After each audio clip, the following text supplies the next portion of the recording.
Namaste and a good day to you. I'm your helpful Indian. A warm welcome to you on this channel.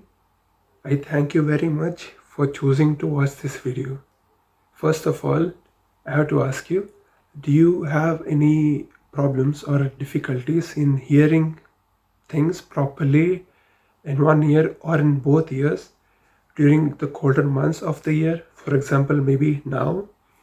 Can you hear the movement of water or the sounds of water moving in one ear or in both ears when you move your head in some way?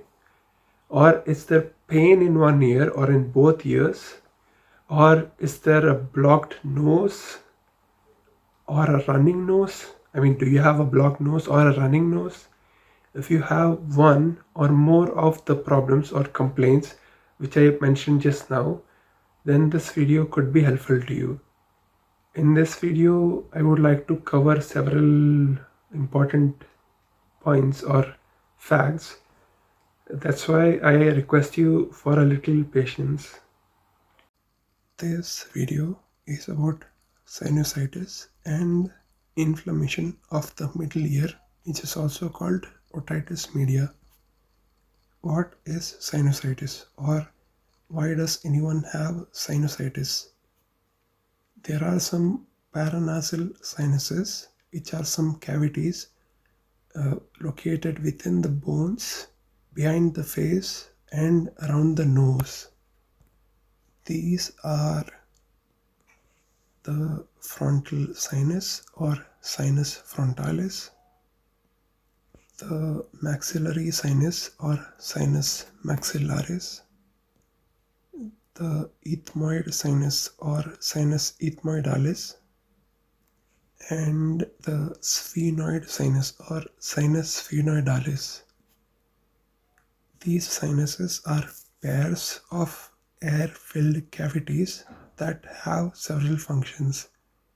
Their functions include production of mucus for defense against infections, humidification of the air during inhalation of the air, and other things. Sometimes there is inflammation of the inner surfaces of these sinuses, and this is called sinusitis.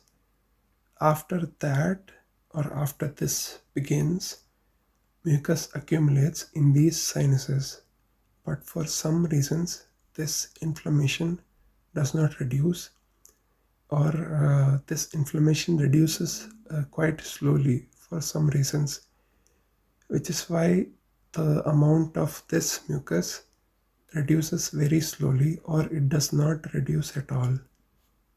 The reason for this delay in the reduction of the mucus are a deviation of the nasal septum or a nasal septum defect or nasal septum deviation, presence of nasal polyps, the person could have severe allergies, the person could have a weak immune system, and a few other reasons are responsible for this. If such anatomical or pathological changes or other problems are not present, then this inflammation could reduce more quickly. Before I go any further, I need to explain to you something about the anatomy of the nose or of the nasal cavity. Let us assume that what we now see on the screen is a diagrammatic representation of the anatomy of the nasal cavity and of the mouth, or of the inner areas or internal areas of the nose and the mouth. This is the nasal cavity. This is the oral cavity, and this is the tongue, and this is the throat area. One should know that the mouth and the nose are connected with each other in the throat area here. One should also know that the nose and the mouth are also connected to the ear in the throat.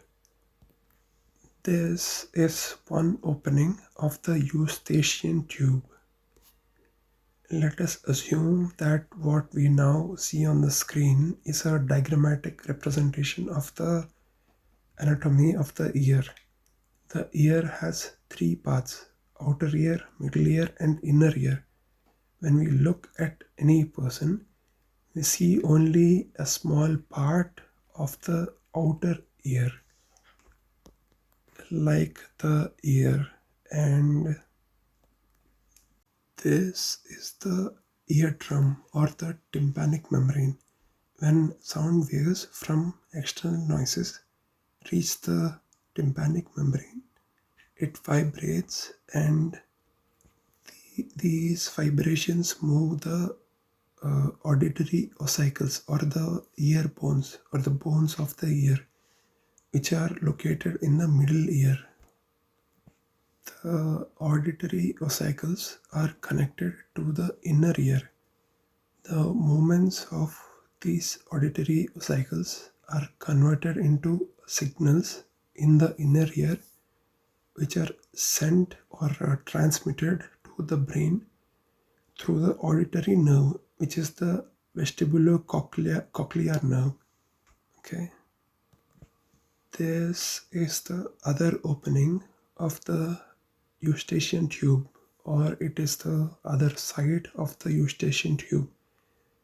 And through the Eustachian tube, the middle ear is connected to the nose in the throat. The inner ear has a few parts, and one of these parts is the vestibular apparatus. The vestibular apparatus is the balance organ among people or among human beings. Okay. So what symptoms would a person have if the person has sinusitis? The person could have a blocked nose or a running nose, a loss or a reduction of the sense of smell may be present. If the frontal sinus or maxillary sinus or other paranasal sinuses become inflamed, and if they become full of mucus or somewhat full of mucus, then there is also a headache. I mean, the person could have a headache.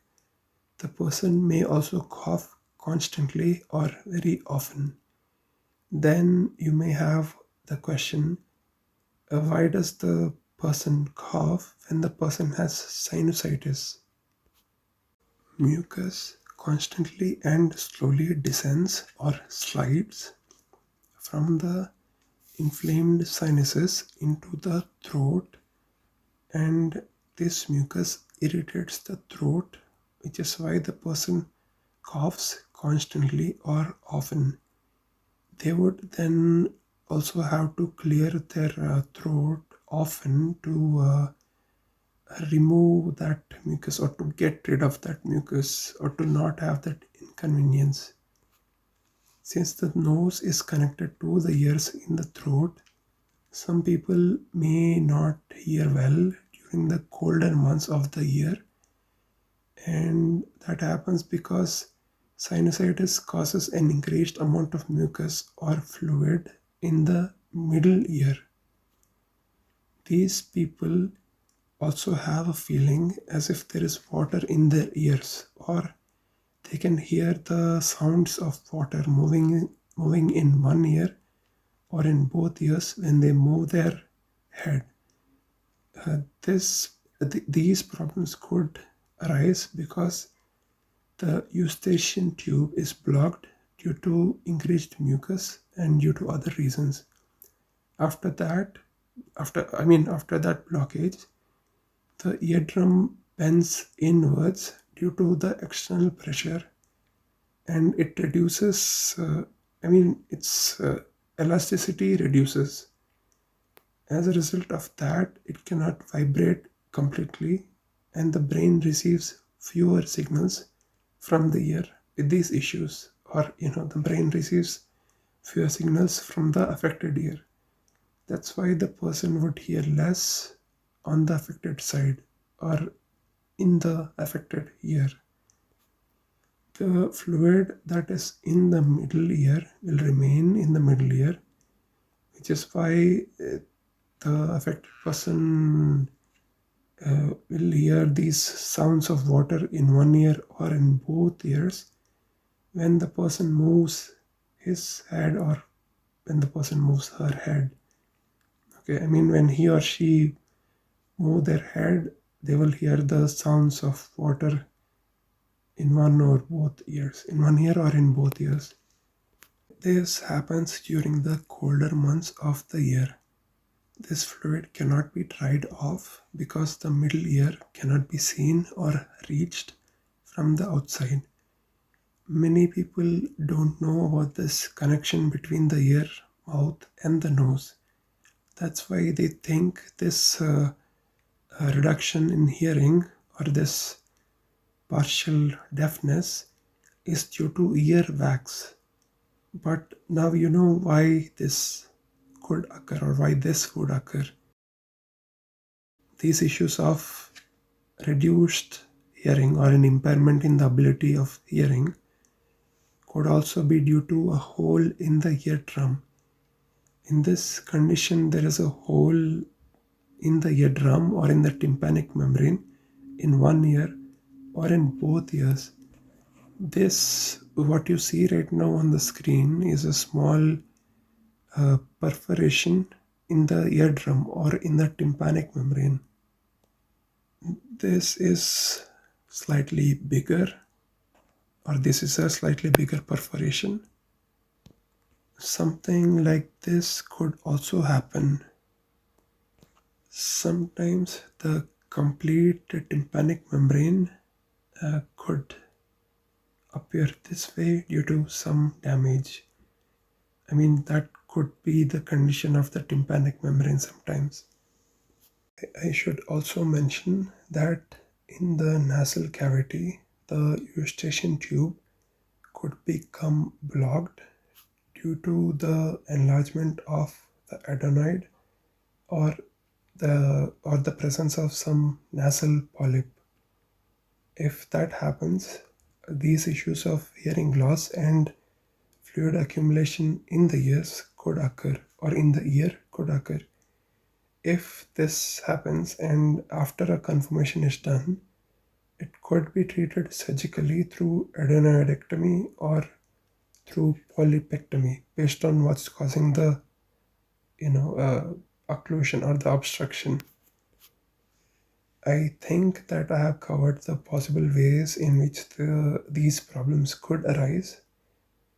Okay, now coming to the treatment, there are some operative methods and non-operative or conservative methods to treat sinusitis. People with sinusitis could be treated using some sprays, without any surgery. These sprays include sprays with saline solution, sprays with steroid solutions, and other things. Some additional medications could also be helpful. I mean, some other additional medicines could also be helpful. But a continuous or a long-term usage of these sprays leads to some side effects like irritation in the nose, dryness in the nose, burning sensation in the nose, and some other serious problems. That is why a long-term usage of these sprays is not recommended. People with sinusitis could be surgically treated by or through surgical removal of the nasal polyp or nasal polyps or polypectomy. The nasal septum defect or nasal septum deviation could be surgically corrected, and there are a few other procedures. But after the operative treatment of a deviated nasal septum, There could be problems sometimes which are long term, such as there is a sensitive nose after the operation, or the nose remains raw for a longer period of time, and it is tender to touch. I mean, it is painful for a longer duration of time. There could also be no improvement in the condition of the person or of the nose. Sometimes there could be a worsening of the condition of the person after the surgery, and there are a few other issues which could happen.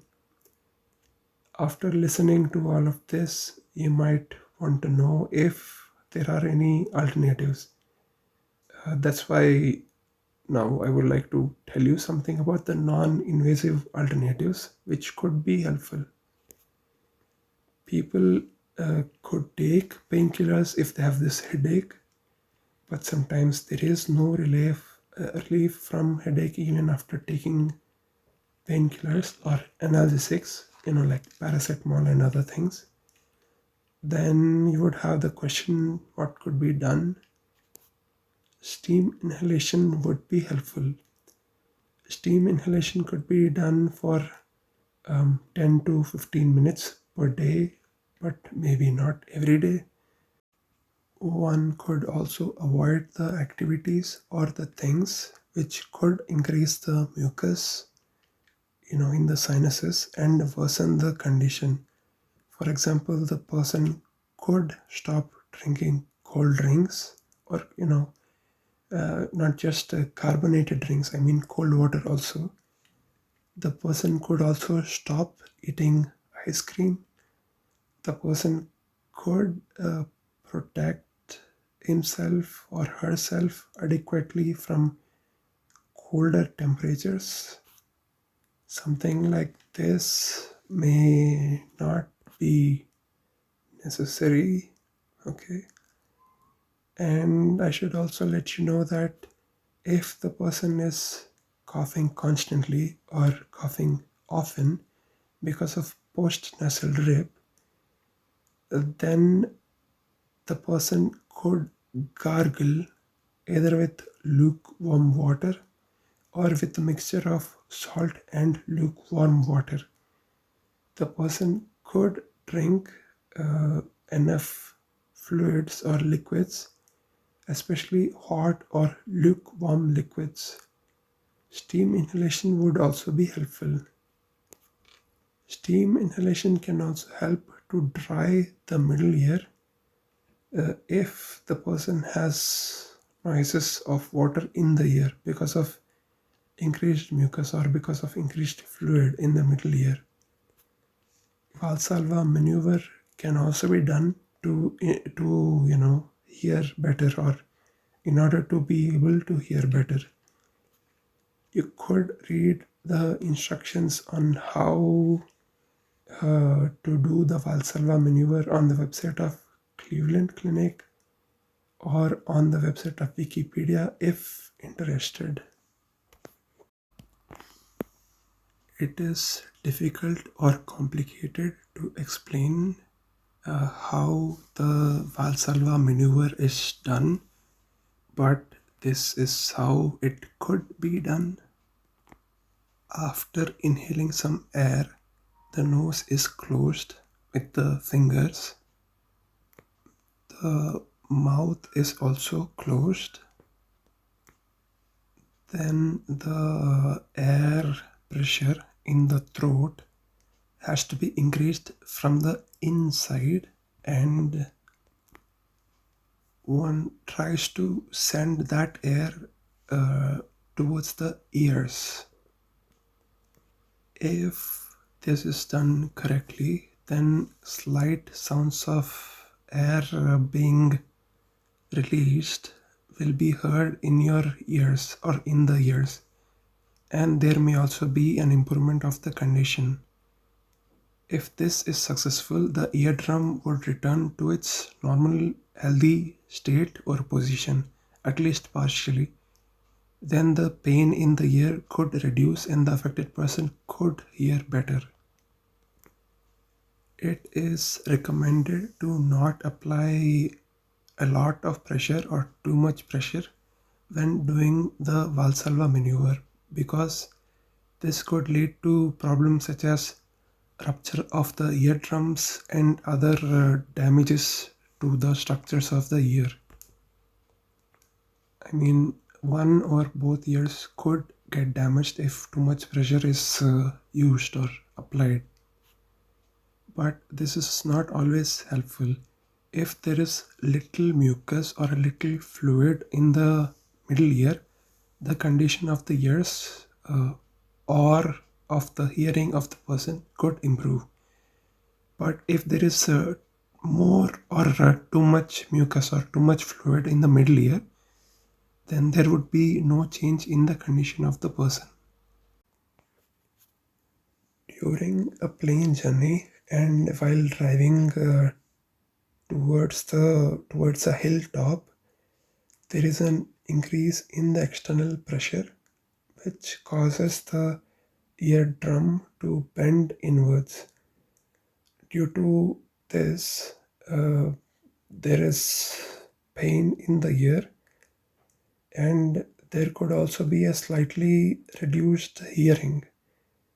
And in both cases, I mean, while traveling in a plane and while traveling towards a hilltop, the affected people are advised to take a little water into the mouth and to swallow it in sips. I mean, the people with ear pain are advised to drink sips of water to reduce the pain.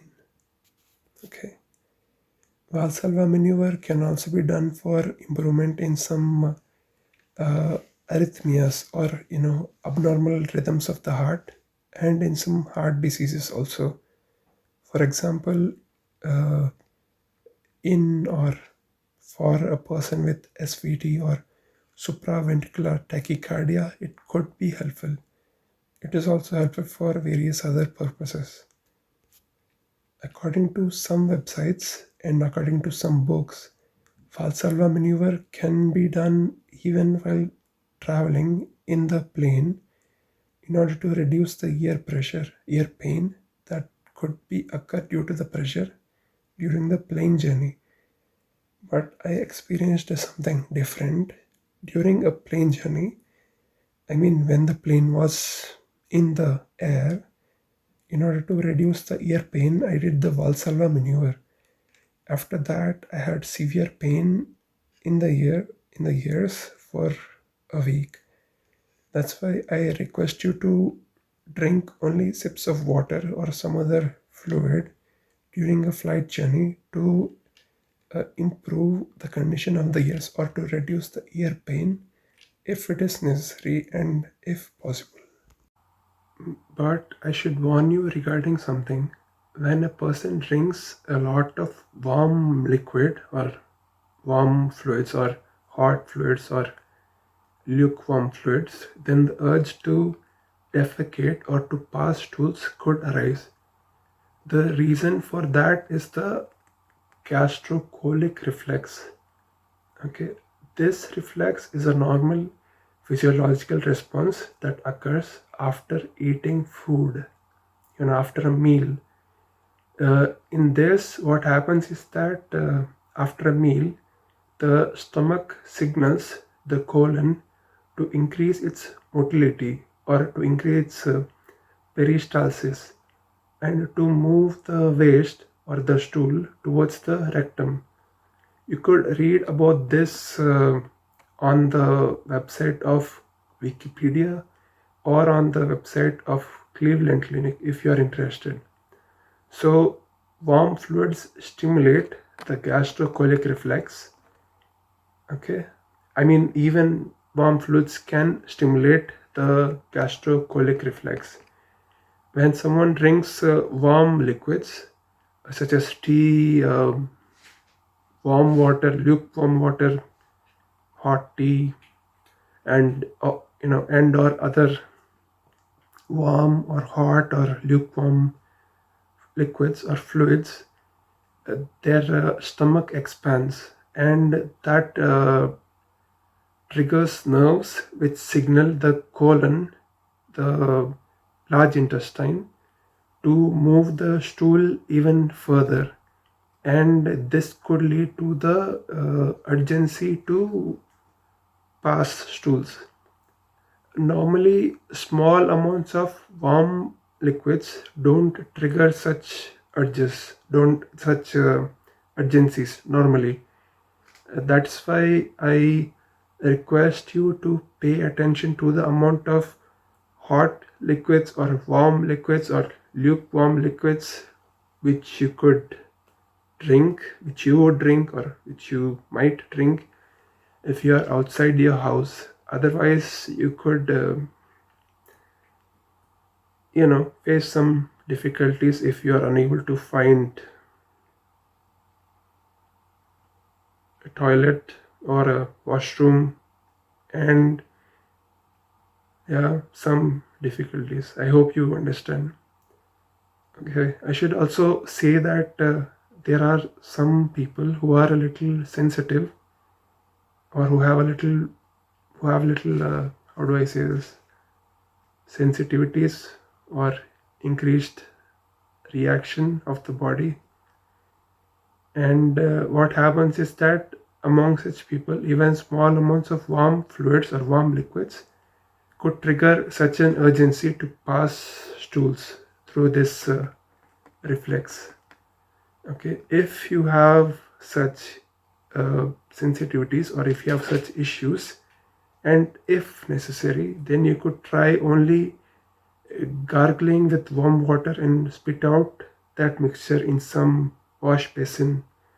Or you could do something else which your body or you can withstand or tolerate, in case you're having this post-nasal drip and cough, or that discomfort in the throat, I mean. Okay. I should apologize. I'm sorry for making this video very late.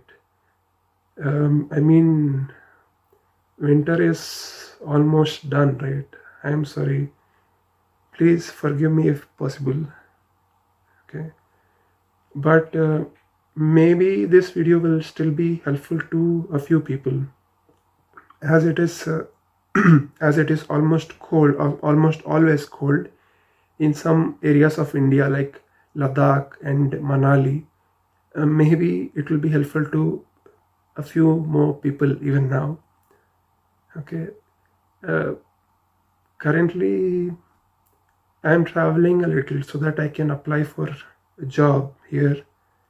During these journeys, I see that some adults and children are coughing often, and constantly they are cleaning their noses. Maybe they have a cold, I don't know. I mean, this is in Germany, but maybe the situation is similar in those few colder areas or colder places of India also. I don't know. Hopefully, this problem with the nose and the cold and the other ear problems could be reduced with the help of steam inhalation. Uh, if people have such issues, I mean, you could. I'm sorry that I showed this to you. You could purchase something like this for steam inhalation, which is quite cheap in India. Okay, sure, it should be around 200 rupees if I'm not wrong, or lesser in some places. I basically I brought this with myself when I came to Germany, but it stopped working about 1 year ago, I think, and since then I've been using this kettle or this water heater for steam inhalation.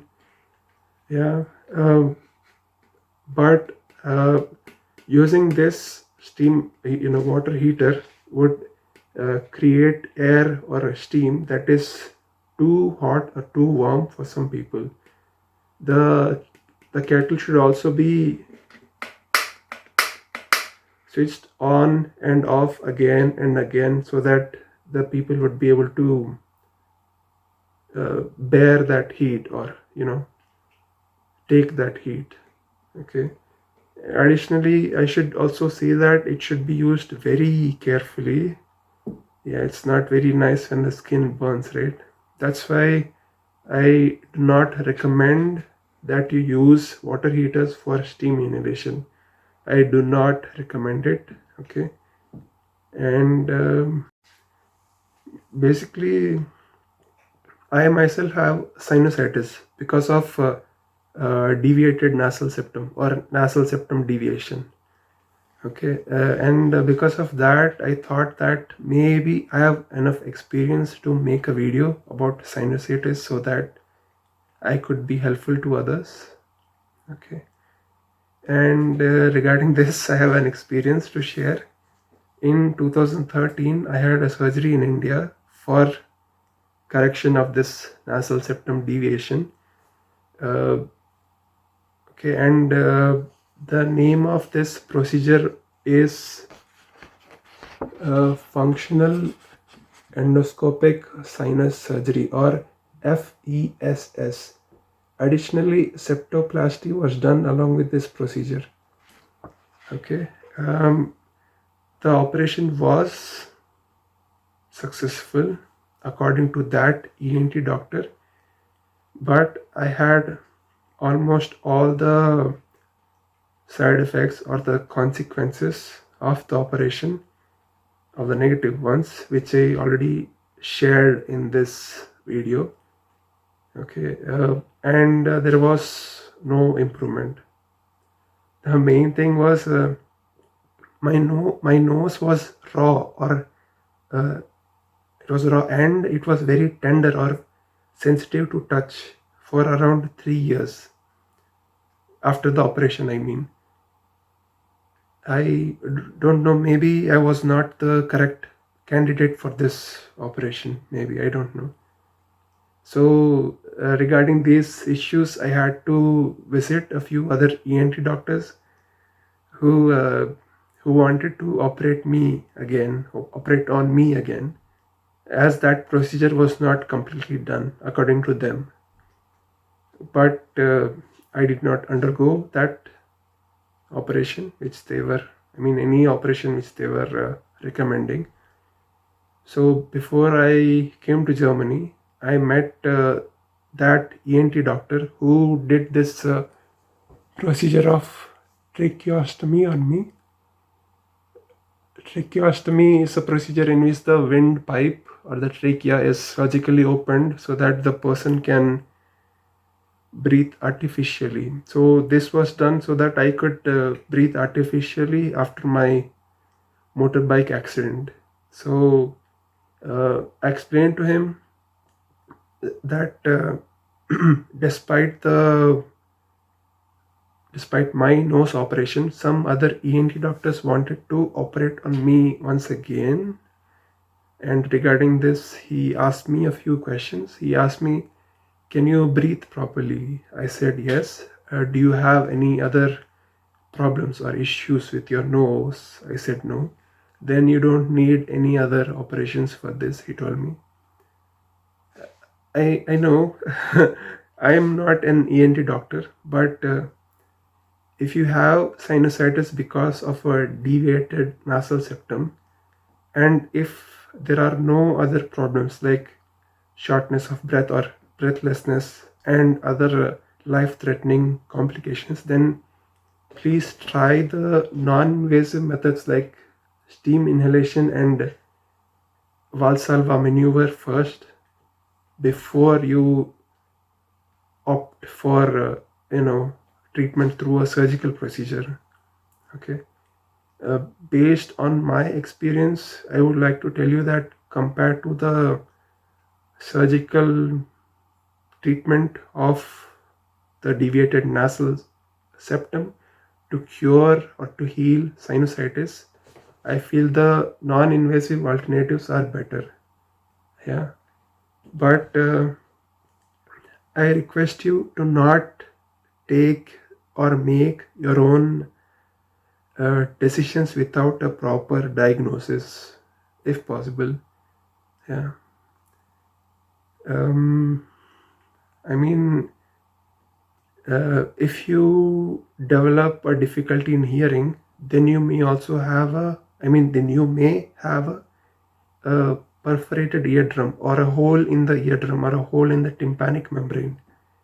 That's why I request you to kindly visit a doctor first, at least for an examination and for the diagnosis of the underlying issue, or diagnosis of that issue which is causing these symptoms.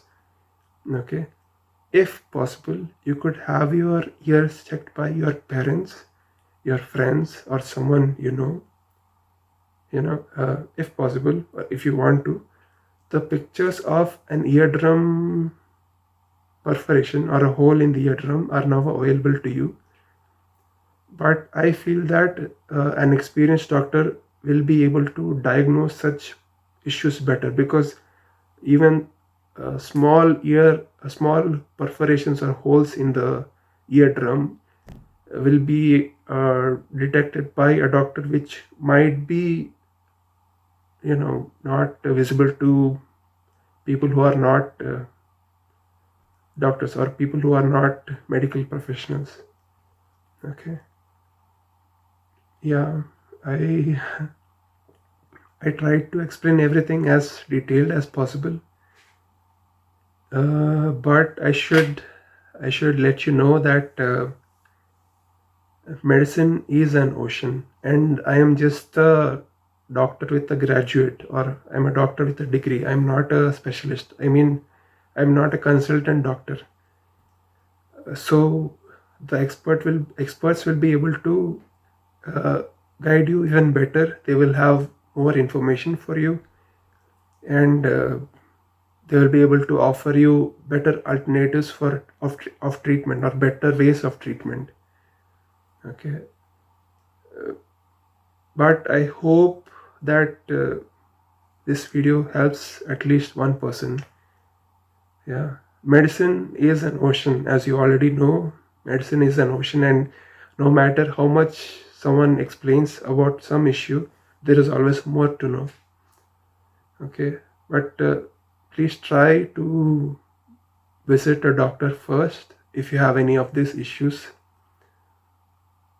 Yeah, after the doctor makes the diagnosis, you can